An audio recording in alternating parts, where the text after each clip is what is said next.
नमस्कार दोस्तों, मैं संगीता अपने यूट्यूब चैनल पर एक लाचारी गीत गाने जा रही हूँ। अच्छा लगेगा तो लाइक सब्सक्राइब शेयर कीजिएगा।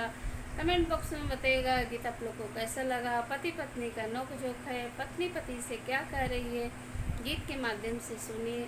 क्या मांग रही है पति से, गीत के माध्यम से सुनिएगा और कमेंट में बताइएगा।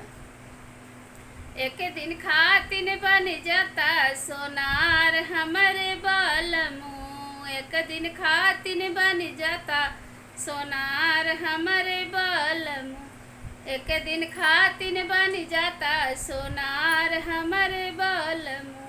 सास के लावा झुमुका ननद के लइहा कुंडल, ननद के लइहा कुंडल, हमरे खातिन नथिया फैशनदार हमरे बालमू, हमरे खातिन नथिया फैशनदार हमरे बालमू।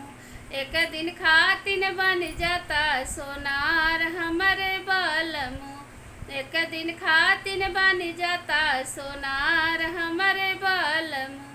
सास के लौता सीकड़ी, ननद के लौता कंगना, ननद के लौता कंगना, हमरे खातिन हरवा फैशनदार हमरे बालमू, हमरे खातिन हरवा फैशनदार हमरे बालमू। एक दिन खातिन बन जाता सोनार हमरे बालमू, एक दिन खातिन बन जाता सोनार हमरे बालमू। सास के लौता कार धन, ननद के लौता पायल, ननद के लौता पायल, हमरे खातिन बिछिया फैशनदार हमरे बालमू, हमरे खातिन बिछुआ फैशनदार हमरे बालमू। एक दिन खातिन बन जाता सोनार हमरे बालमू, एक दिन खातिन बन जाता सोनार हमरे